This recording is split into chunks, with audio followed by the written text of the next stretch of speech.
This is the GIS news for Thursday, 16 January 2025. I am Chrisanne Mitchell. In the headlines, Sports Minister Honorable Delma Thomas visits sporting facilities in Carriacou, and the Inter-Caribbean Sailing Week 2025 is set to be a success. We'll have the details to these stories and more after the break. Welcome back.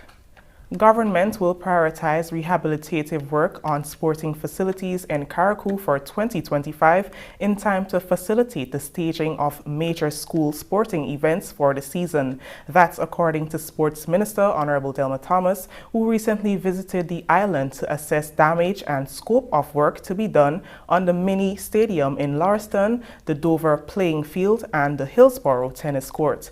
Minister Thomas and Sports Coordinator Mr. Colin Peters joined Parliamentary Representative and Minister for Carriacou and Petite-Martinique Affairs, Honorable Tevin Andrews, on tour of the facilities on Wednesday. Minister explained to GIS that work on the main sporting facility, the Lauriston Mini Stadium, which was significantly damaged during Hurricane Beryl, will soon commence. So in short order, by next week, hopefully, we expect them to start the roof, having an appreciation that sports will be soon in Carriacou and Petite-Martinique, and we do want the children in Carriacou and Petite-Martinique to be actively engaged in the sporting event this season. And so we'll do all in our powers to fast track the work. And so another contractor from Carriacou will assist with the painting and other rehabilitation work. So some of the work will be done, will be fast tracked to accommodate the sporting season, but there will be some other major work to be done after. But we will do all in our powers to do those things that are important at this time to ensure that the sports runs smoothly. Carriacou will be given priority in terms of rehabilitation of their sporting facilities to ensure that the young people can actively engage in sports. So we appreciate that after Beryl, there have been many devastation as it relates to Plainfield and Carriacou as a whole, and so it will be prioritized in our 2025 work plan. Minister Thomas explained the scope of work for the other facilities. Some rehabilitation work will be done there also. We also visited the site, the future site of state-of-the-art tennis court, which will be built there. So apart from the rehabilitation work, we also will be lighting the Lauriston, or rehabilitating the lights, because there were lights there before in Lauriston sometime in the months ahead.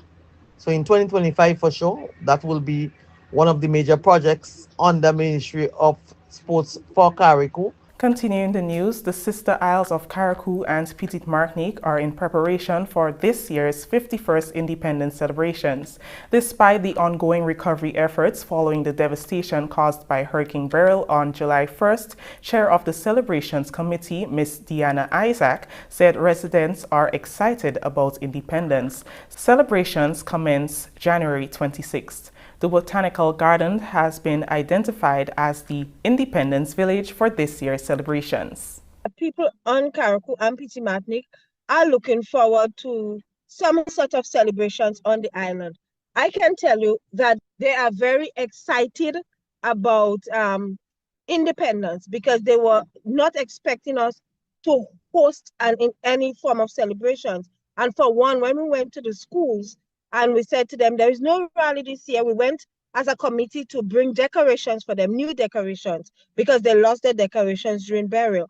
They were very, very appreciative. And at the same time, there was some level of disappointment that there will be no rally this year. So generally, people are looking forward to it.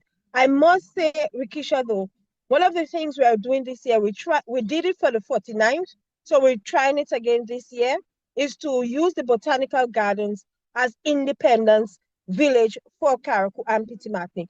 We are here now. We have a team of workers from within the ministry that will be decorating the botanical gardens. Isaac highlighted the main events scheduled for both Carriacou and Petite Martinique.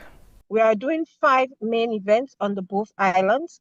So we're starting off on January 26th, 2025, with a Holy Mass at the Petite Martinique Roman Catholic Church. That service is scheduled to start at 11 a.m. The group over there, led by Mr. Dwight Logan, has started their preparations.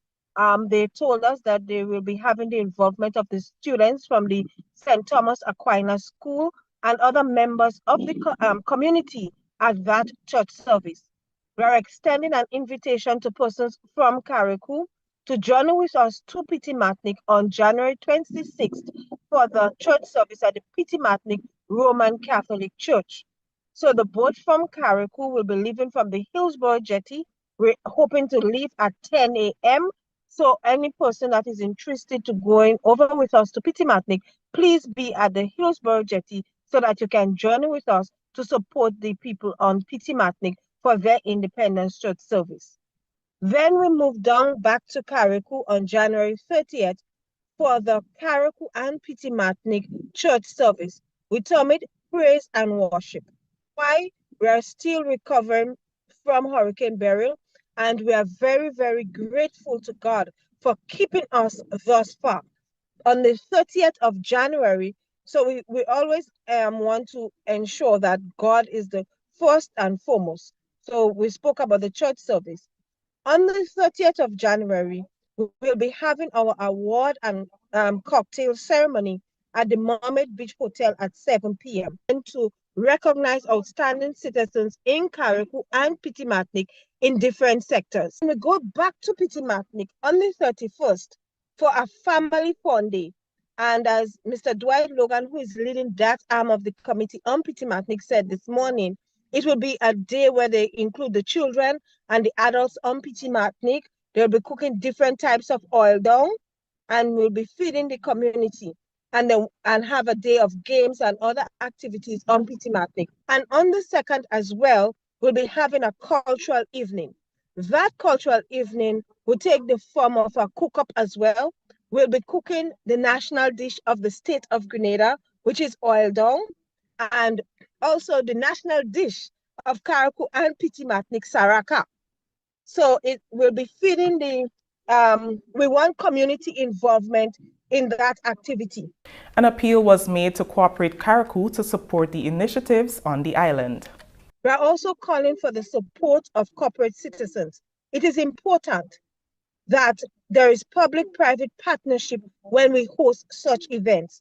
So if anyone out there would like to sponsor something for a cultural evening, because we will need breadfruit, we'll need meat, we'll need provision, and other items for the oil down, coconut, saffron, or turmeric as we call it, and also we'll need support for our award ceremony. For the different sectors, we would like, if companies would like to sponsor the different sector awards, that is welcomed. We always like to ask for partnership, especially now as we rebuild Carriacou and Petite Martinique. Registration for the highly anticipated Inter-Caribbean Airways Pure Grenada Sailing Week 2025 continues. According to Ariel Roberts, core manager of the event, highlighted that registration has commenced and the numbers are anticipated to increase in comparison to last year's participation of 35 sailors. Since its launch in 2013, the Grenada Sailing Week has drawn both local and international sailors from numerous countries, solidifying its status as a major event on the sailing calendar. GIS spoke to Ms. Roberts following the media launch on Wednesday at the Prickly Bay Marina. So far, we have 25 boats registered. That is 6 more boats than last week. So we're hoping to get up to at least last year's number of 35, but we're really hoping for about 40 boats to come out and take part in the regatta. And boats can register on our website, grenadasailingweek.com. We do have quite a few local participants. I'm not sure on the specifics, but I know it's more than 3 because we're having 6 different classes of racing so far. We were hoping to have 7. We never know, maybe we might get those numbers to have 7 classes. But in the smaller boats, we have a lot of Grenadian boats registered, and then we do have some larger boats as well. So it's about between 3 and 5 so far, but we're hoping to get some more. Roberts emphasized the significant marketing efforts being made to ensure the event's success. We had quite a lot of different efforts to market and recruit people to take part in the event.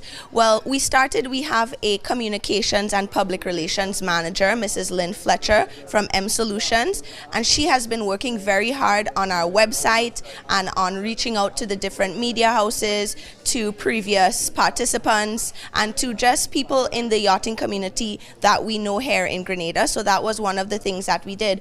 But also we collaborated with very important partners this year, one of them being Inter-Caribbean Airways, our co-title sponsor, and they have offered a 25% discount for people traveling to Grenada Sailing Week. So that discount code is on our Instagram. You can find us at Grenada Sailing Week on Instagram. So Inter-Caribbean is offering that discount code of 25% for people traveling to Grenada for the Sailing Week, and we have been pushing very hard on Instagram and on Facebook. My mom, Nikoyan, the other regatta co-manager, and we traveled to the Antigua Charter Yacht Show in December, and we got a new sponsor, the Falmouth Harbour Marina. They have sponsored us, and we also got 4 different boats to register from Antigua to come on down. Stay with us. The GIS News will return after this break. If there's one thing we know for sure, life is an unpredictable journey, full of twists and turns, but no matter where it takes you, the National Insurance Scheme is here, ready to support you every step of the way. Sickness benefits ensures that you can focus on recovery, not financial stress. Maternity allowance and grant provides essential support to start your beautiful journey of parenthood. The unemployment benefits act as a safety net, giving you peace of mind during challenging times. Employment injuries can be daunting, but NIS provides comprehensive coverage, including injury benefit, medical expenses, disablement, and death benefits. At NIS, your well-being is priority. Now you can face challenges confidently, knowing that support is just a claim away. Contact us today to find out more about the range of benefits, or visit our website at www.nisgrenada.org. Are you thinking about buying a vehicle? Did you find a company on social media? Stop. It may be a scam.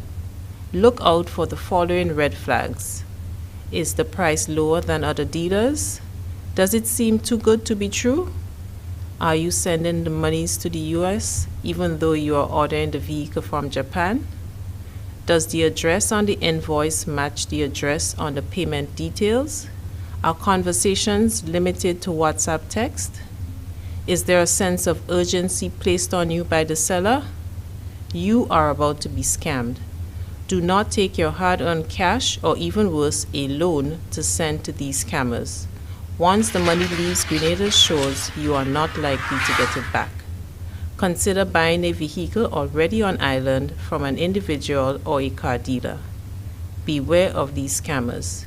If in doubt, it's best to stay out. A message from the Financial Intelligence Unit. Welcome back. Grenada Sailing Week 2025 will kick off with a skipper's briefing and welcome party on the sister isles of Carriacou. Co-manager of the activity, Ariel Roberts, said that several accommodations have been made for participants of the 6-day event. Race Day 1 will be around Carriacou, and several businesses will be patronized during the period as a means of bringing some needed revenue to the island post-Hurricane Beryl. We have met with Minister Tevin Andrews and his new permanent secretary, Mr. Leenwal Perrott. So they are both very happy about us starting the Inter-Caribbean Airways and Pure Grenada regatta in Carriacou, because although they have been devastated by Beryl, they are building back stronger. We have currently booked out all the accommodation in Harveyvale for our organizing committee and the crews on the boats, and we have now moved to Hillsborough, booking out accommodation there. This year we're also going to have transportation involved, because you know Hillsborough is a little bit away from Harveyvale, so we are going to have shuttles running from Hillsborough to Harveyvale during the day to make sure we get our participants to the marina and ready to race. We are also going to have some dinghies in the bay wearing our Grenada Sailing Week shirts, so that people who are on their boats can come up on shore, take part in the activities, and get our participants to and from their boats. So we are also patronizing the different restaurants, the original Slipway, Las Iguanas. We're going to be buying food and drinks there, hosting our prize givings there. And Carriacou Marine, we're going to be utilizing their commissary and their ice. So all the restaurants, all the venues, a lot of the transportation vendors, we're making sure that we utilize them fully so that we can pump that financial injection into Carriacou and help them to build back better. Grenada's plans for efficient waste management are being supported by the People's Republic of China. The Grenada Solid Waste Management Authority and Grand Blue Environmental Company Limited from the People's Republic of China have signed a memorandum of understanding geared at formulating a plan to establish technical cooperation. The plan, which will be developed over the next 6 months, is expected to focus on transforming the waste management sector in Grenada through the application of advanced technologies, including but not limited to waste and wastewater treatment, waste to energy, recycling, sludge treatment, waste collection schemes, and best practices for environmental protection. The MOU was signed by Mr. Lyndon Robertson, General Manager of the Grenada Solid Waste Management Authority, and Dr. Han Wei Zheng, Chief Technology Officer of Grand Blue Environmental Company Limited, early January, following meetings with the Management Authority's directors and staff.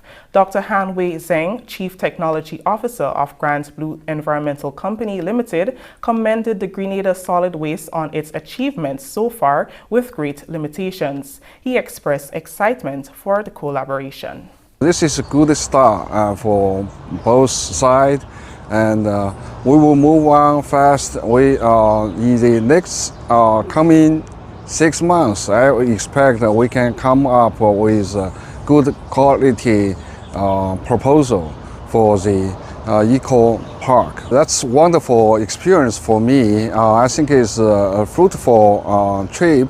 I got a lot of understanding on the Grenada, especially in the solid waste management.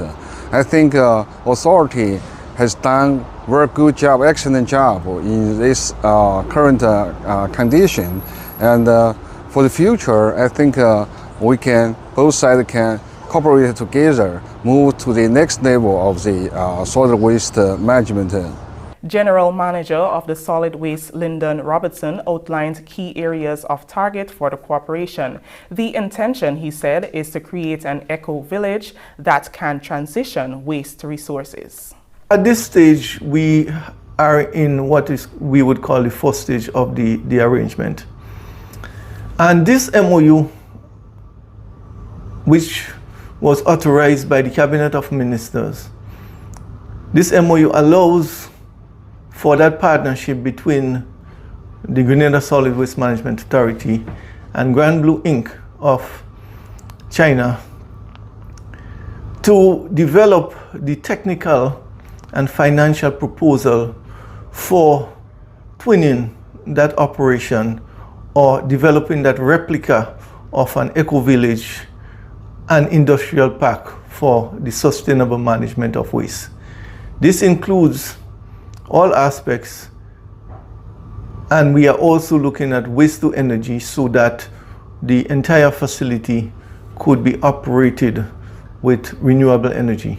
The partnership marks a significant milestone for Grenada Solid Waste Management Authority in working towards realizing its strategic goal of minimizing the waste sent to the landfill by 80% by the year 2035. Robertson is optimistic that with a system tailored to suit the needs of Grenada, that goal can be surpassed. Based on the model that we saw that exists at the Grand Blue Industrial Park, we have the potential that if we were to succeed, that we would be able to recycle 100% of the waste, of the solid waste generated in Grenada.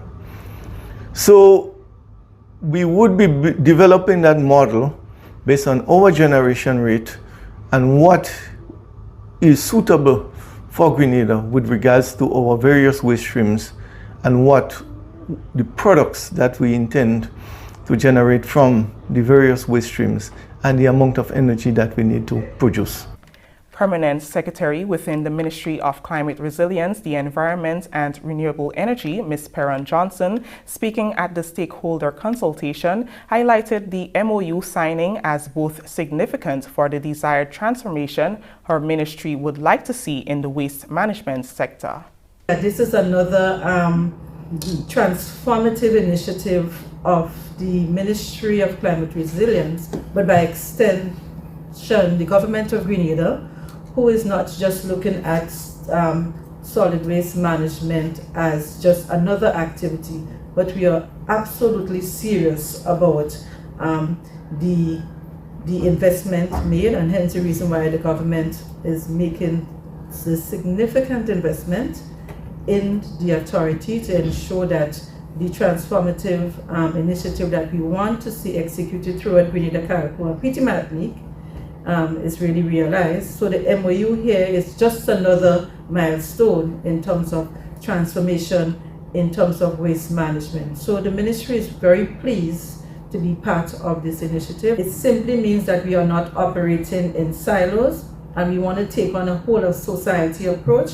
We do not have all the expertise within the ministry, so we embrace the private sector, we embrace the NGOs, we embrace anybody that has the know-how to allow us to be able to really reap the benefit of this proposed MOU. So we want to just really place on record the ministry's profound appreciation for the collaboration that has started.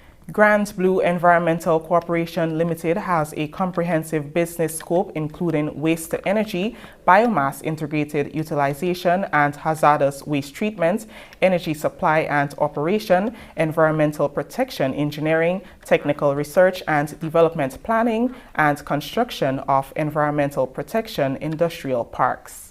And finally, in the news, the Ministry of Education continues its mandates in leading through innovation and collaboration. As part of Vision 75, Grenada is poised to experience dynamic reform in the education system.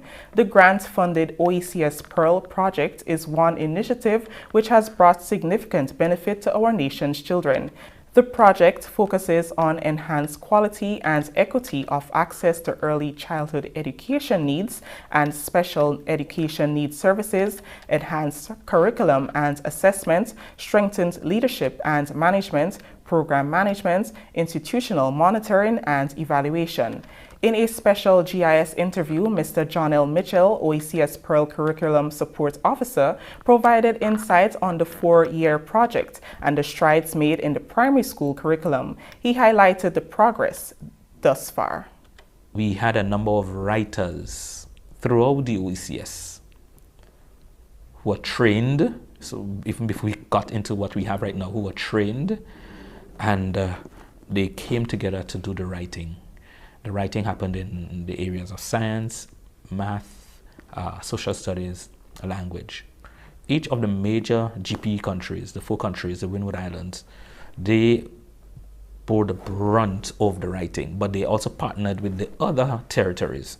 So for example, here in Grenada, for math, we had a math lead. That math lead was in charge of the writers here in Grenada, and we partnered with Antigua. We had 2 writers from Antigua partnering with us for all of the components. So 2 for math, 2 for language, 2 for social studies. Whereas locally, we had at least about 5 of our writers.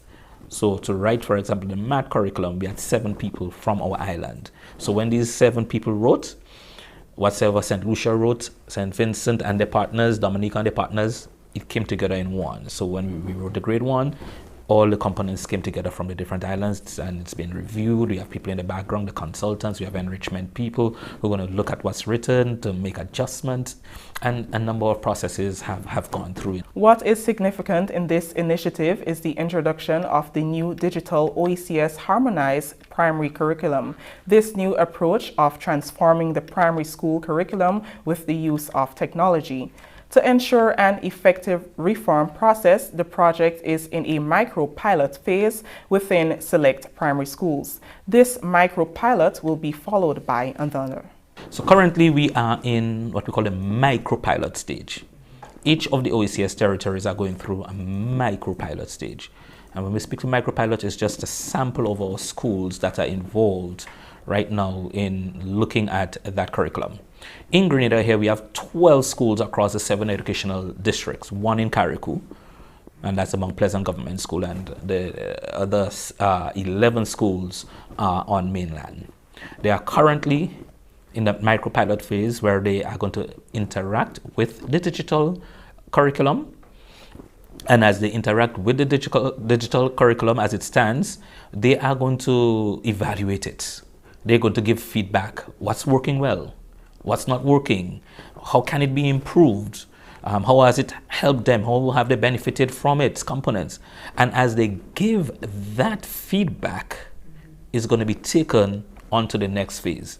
The micropilot phase of this, it started last September. It goes on for 1 year, and it ends in July. The micropilot phase will be followed by the main pilot phase. From the micropilot phase, we move into a pilot phase come September 2025, this year, where all of our schools, all of our public schools are going to be involved in the interaction of that digital curriculum.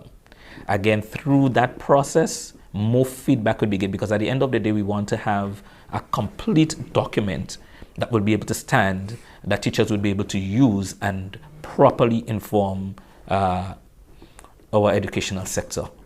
So after that whole aspect of the pilot is finished for 1 year, it goes from September 2025 to July 2026, the school year, and then comes September 2026. This is the curriculum that's going to form what happens in our classroom. This digitization aligns with the government's commitment to transformation of the education system. The new digital OECS harmonized primary curriculum is to be implemented for use in September 2026. That story brings us to the end of the GIS news for Thursday, January 16th, 2025. On behalf of the entire news and production team here at the Government Information Service, I am Chrisanne Mitchell, saying thank you for joining us.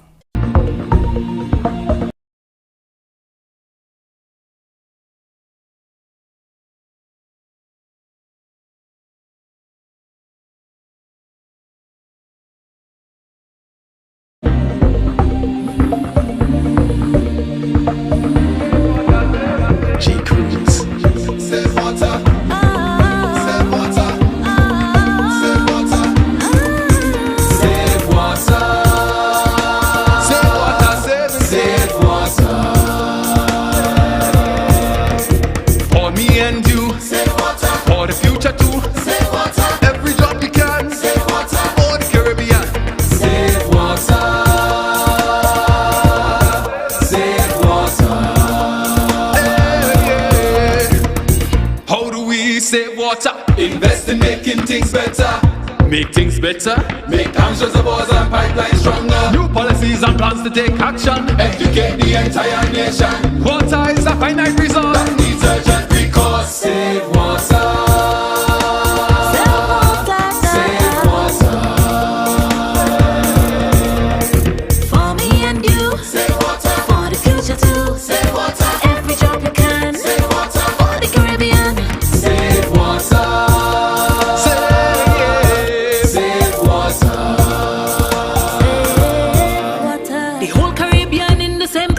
Same problems and same challenges. Together we'll find the solutions. Together we'll take action. Our water secure Caribbean is a crucial mission. We need some urgent action. Leaders of our nation. Save water.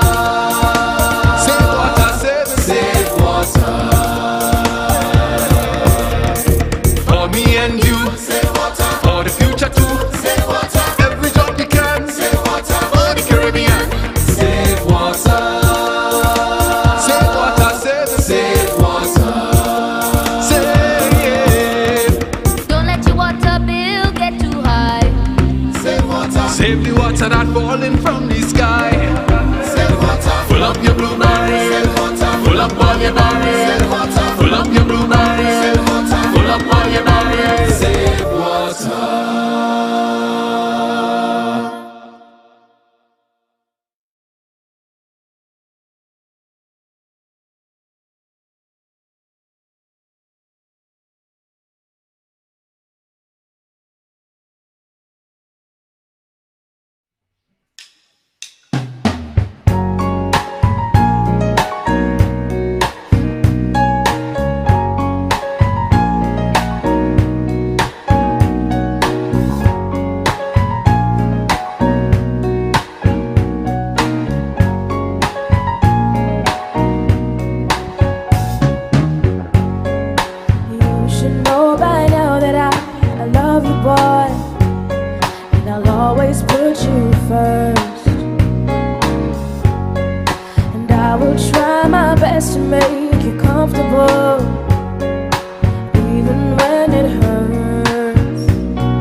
You get close to me, and I hope you feel